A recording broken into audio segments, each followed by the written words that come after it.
Our first impacted witness tonight is Ashley Jackson, and she is a Charlotte native and North Carolina actionist with We Got Us Now, a national organization built by, led by, and about children of incarcerated parents.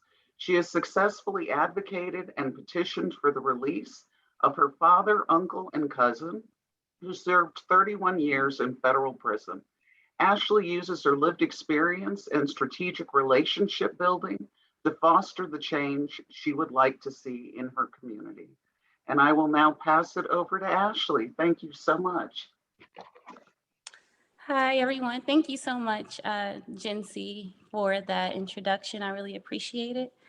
I would like to give just a bit more information on myself and my family story. As of June 8th of this year, my father, Orrin Jackson, my uncle, Cecil Jackson, and my cousin, Eric Whitener, were released from federal prison.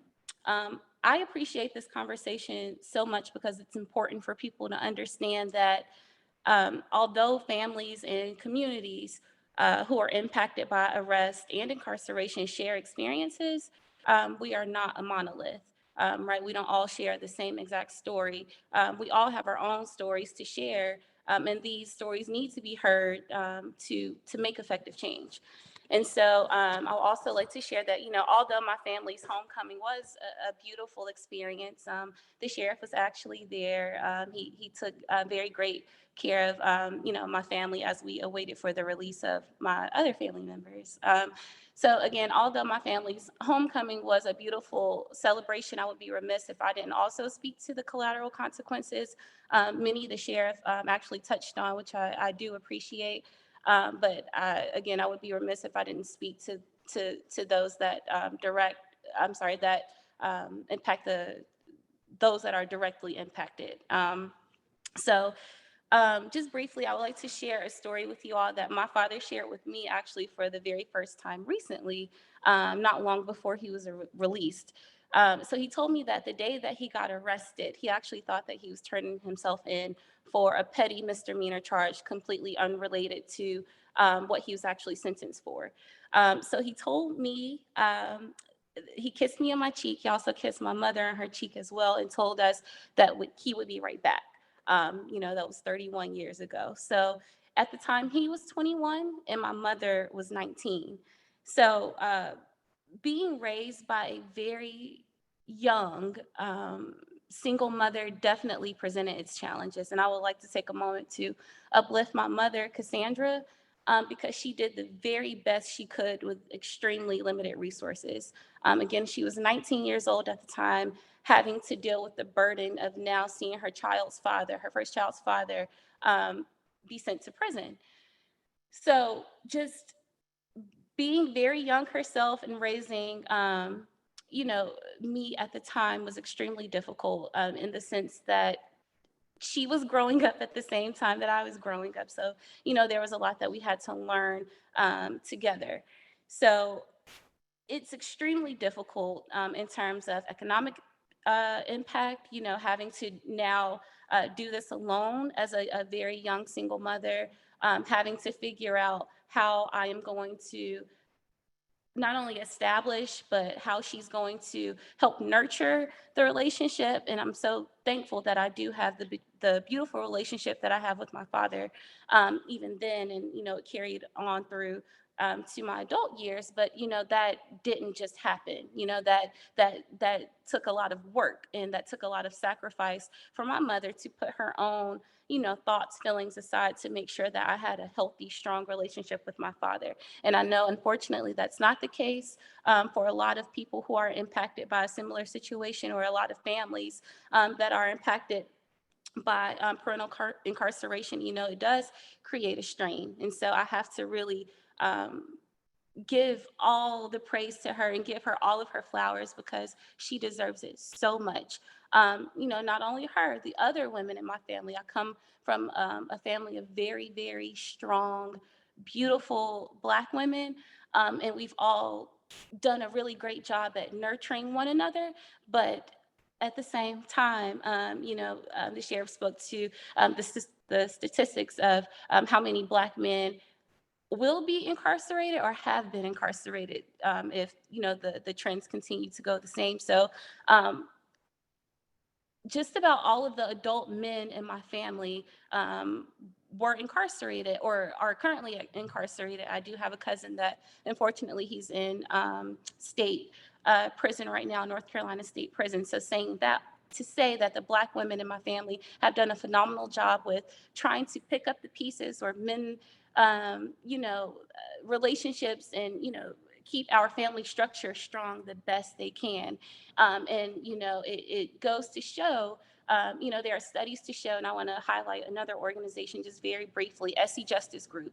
They focus on the women who carry the burden of having incarcerated family members. Again, although I have a beautiful relationship with my father and, my other remaining family members that were released, Cecil and Eric, I took on a lot of responsibility in terms of advocating for their release and, working in the field, working for reentry, our local reentry organization, the Center for Community Transitions, and really trying to do my part to do the work, as we say, right, but do it from a directly impacted standpoint to really make sure that we are being heard and that, we have a seat at the table, in situations like this where we can share to make effective change. So again, I just really want to give all of the women who carry this work, this very heavy work, on your shoulders, because it's a lot. So I just wanted to briefly, piggyback a little off of what the share spoke to earlier, and again, share more of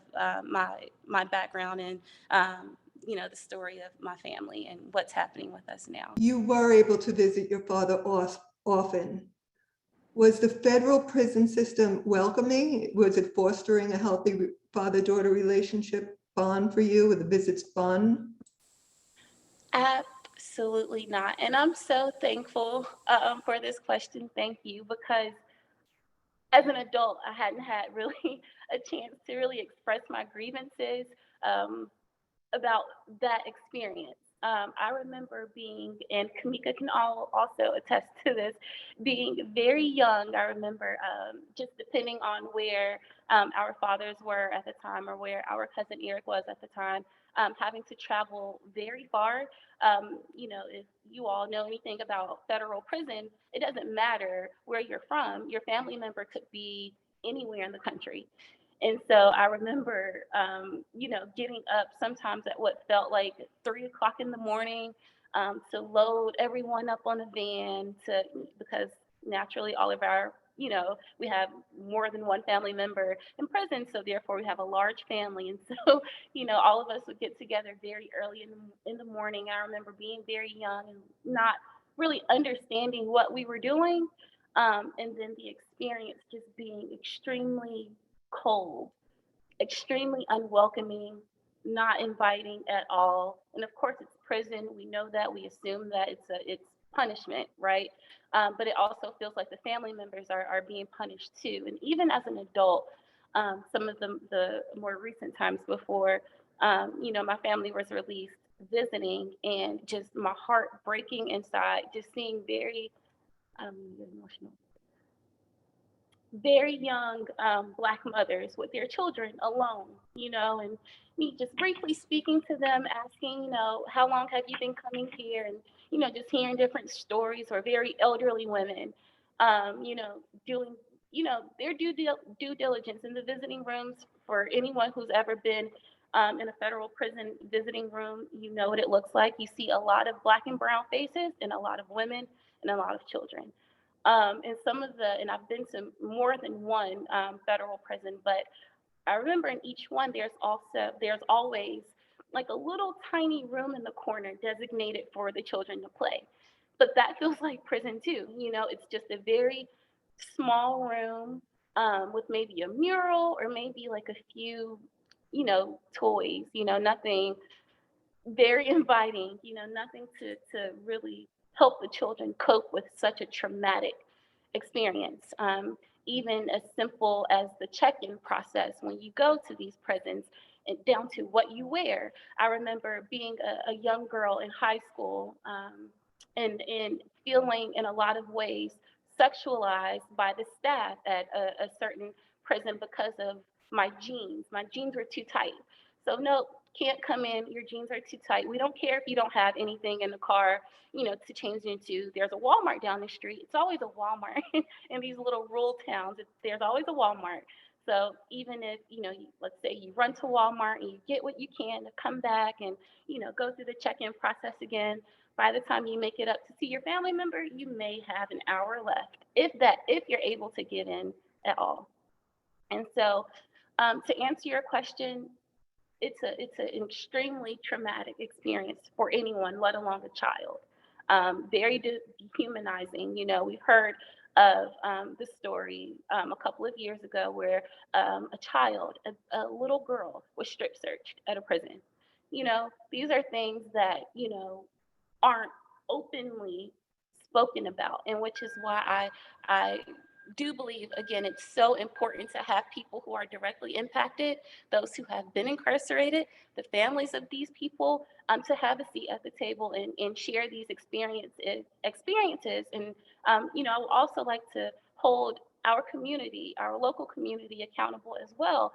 If you have an opportunity and you know that this particular person has been incarcerated, and you know that they're great for this opportunity, please share that with them or share their resume with your network. Treat them as if you would treat anyone else in your network.